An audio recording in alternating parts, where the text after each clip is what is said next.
Bismillahirrahmanirrahim. Assalamualaikum warahmatullahi wabarakatuh. Alhamdulillah, wassalatu wassalamu ala rasulillah Sayyidina wa maulana Muhammad ibn Abdullah wa ala alihi wa sahbihi wa man tabi'ahu wa mawalah. Bapak-bapak, ibu-ibu yang dimuliakan Allah subhanahu wa ta'ala, Allah punya beberapa janji dalam Al-Quran yang terkait dengan yang kita kaji malam ini, masalah takut di dalam hati manusia. Wa may yattaqillah, siapa yang takut kepada Allah, yaj'al lahu makhraja, Allah berikan dia makhraj, jalan keluar. Yang dimaksud jalan keluar ini apa? Orang kalau dia ditimpa masalah, dia mutar, tak tahu kemana jalan keluar, terus seperti orang nyasar sesat, tak dapat pangkal jalan, tak berhenti. Dan yang tahu itu orang yang pernah mengalami masalah itu, depresi, stres, naik tekanan jantung, gula darah, macam-macam. Itu semua berawal dari masalah yang tak nampak jalan keluarnya. Allah berjanji, wa may yattaqillah, siapa yang takut kepada Allah, yaj'al lahu makhraja, maka Allah beri dia jalan keluar. Kalau tak nampak jalan keluar, pikiran terus berputar, mata tak mau tidur.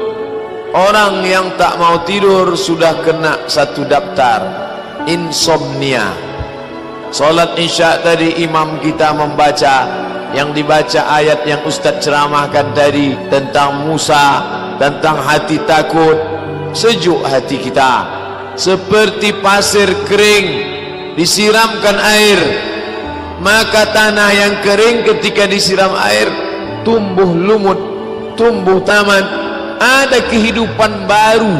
Yang tampaknya tadi kering, kerontang, mati, begitu datang air, menetes, 2 tetes, 3 tetes, muncul lumut, muncul hijau, ada kehidupan yang baru.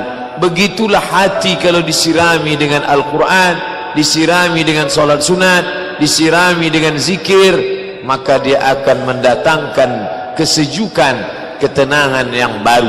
Yang mendatangkan itu siapa? Walladzi anzala sakinata, dia yang menurunkan sakinah fi qulubil mu'minin, ke dalam hati orang yang beriman.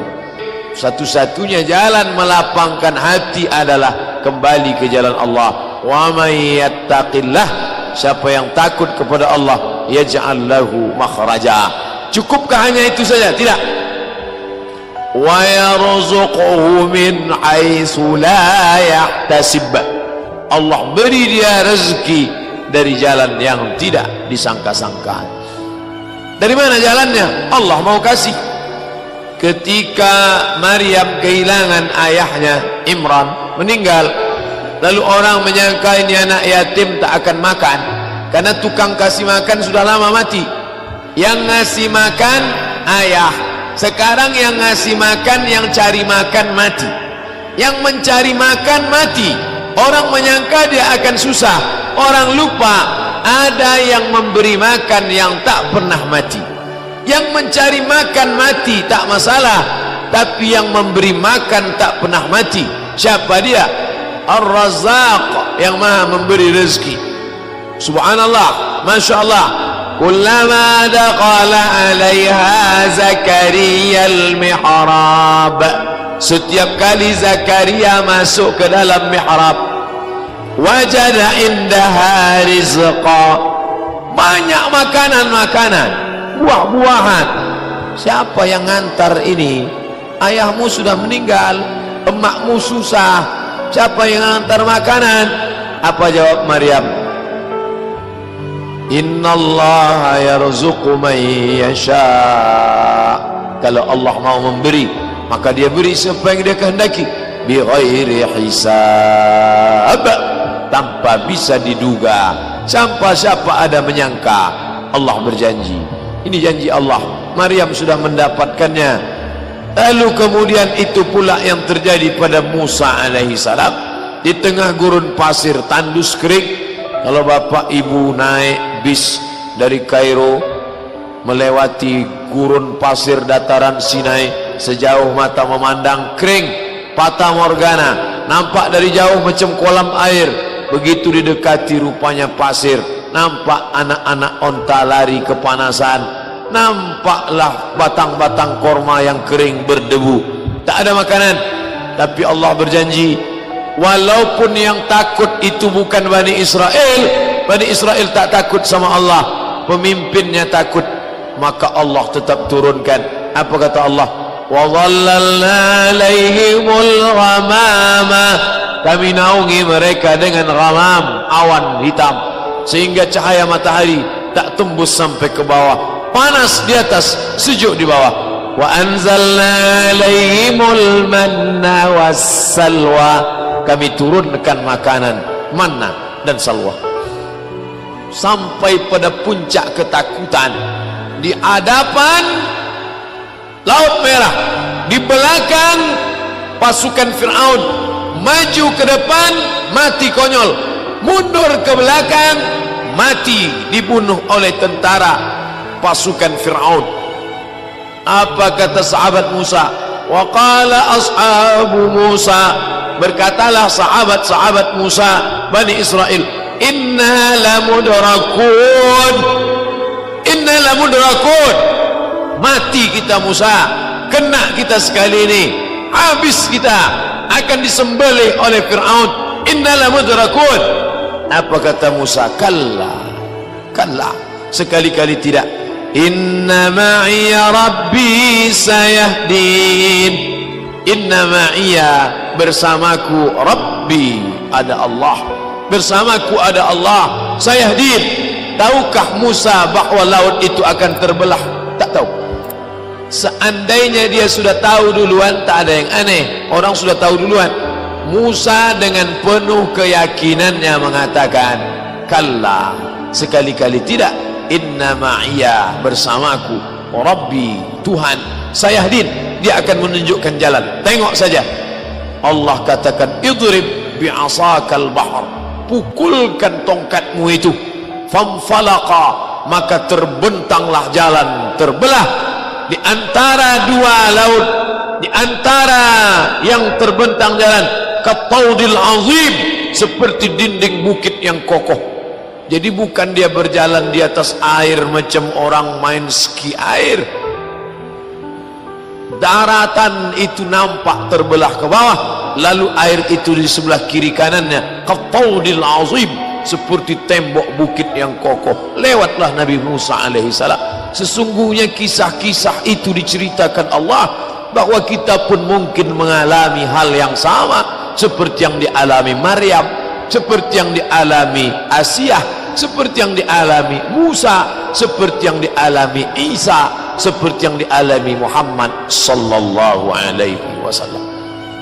Makanya baca Quran, baca Quran, baca ayat-ayat ketika bercerita tentang. Makanya Quran itu tidak disusun surat Musa semua, surat Isa semua, surat tentang Muhammad sallallahu alaihi wasallam semua. Tak. Ketika kita baca Al-Baqarah, ketemu dengan cerita Musa, ketemu dengan cerita Bani Israel, ketemu dengan cerita Muhammad sallallahu alaihi wasallam. Baca Quran satu halaman, 1000 makna terkandung di dalamnya.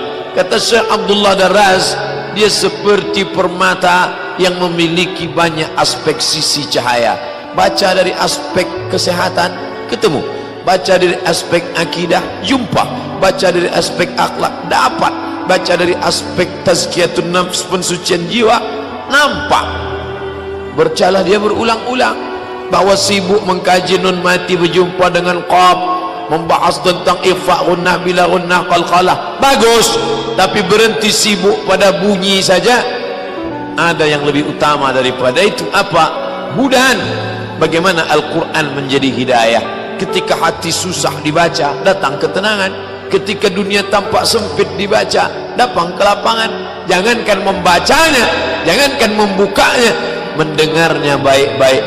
wa idza quri'al Qur'an, kalau Quran dibacakan, fastami'u lahu, dengar baik-baik, wa ansitu, diam, la'allakum turhamun, turunlah rahmat, turun ketenangan ke dalam hati. Tidak ada yang dapat menenangkan yang bersifat batin kecuali yang batin juga. Ini tenggorokan zahir, yang menenangkan yang zahir ini zahir juga. Ini zahir disediakan untuk menenangkan yang zahir. Ini perut zahir, tidak ada yang bisa menenangkan yang zahir kecuali yang zahir juga. Apa itu? Makanan. Tapi yang batin mau ditenangkan dengan yang zahir, enggak ketemu, simpangnya lain. Zahir tenangkan dengan zahir, batin tenangkan dengan batin. Banyak orang sekarang salah. Datang orang mau minta, "Pak, makan Pak." Belum makan, suruh berzikir. Ya mana bisa. Orang minta makan, ya kasih nasi bungkus, menenangkan ususnya dengan makanan. Setelah dia kenyang, baru suruh dia berzikir. Udah kenyang, udah, coba zikir. Subhanallah, subhanallah, subhanallah. Gimana? Tenang, tenang Pak. Tenangnya di mana? Di sini Pak. Yang batin, tenangkan dengan yang batin. Sekarang orang stres, dibawa jalan-jalan ke Danau Maninjau. Stres, galau, dibawa ke danau. Orang yang hatinya tenang nengok danau, subhanallah, ma khalaqta hadza batila, tidaklah yang kau ciptakan ini sia-sia. Dia sedang stres, dibawa nengok danau. Apa yang kau lihat? Rasanya aku mau terjun aja ke dalam. Tak bisa. Menenangkan yang batin itu, bawa dia ke masjid, suruh dia berzikir, bawa dia sholat. Setelah hatinya tenang, baru nampaknya luas ternyata dunia ini ya. Tadi pandanganku udah sejengkal aja udah rasanya.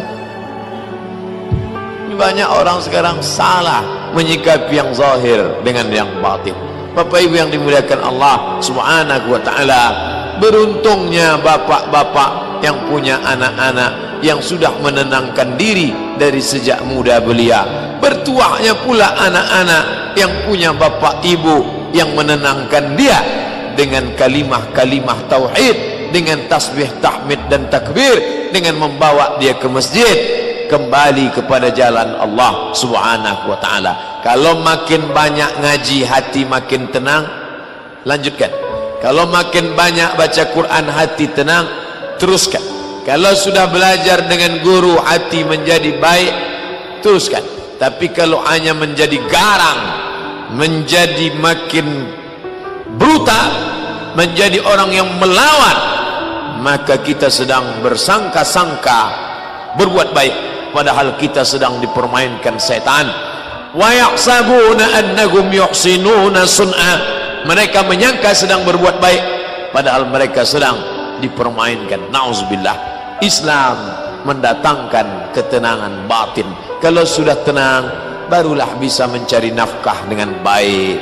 Keluar dari masjid, waktu masuk tadi ke dalam mau cari ketenangan, Allahumma aftah li abwaaba rahmatik, curahkan rahmatmu supaya hatiku tenang, curahkan rahmatmu supaya otakku tenang, curahkan rahmatmu supaya batinku tenang.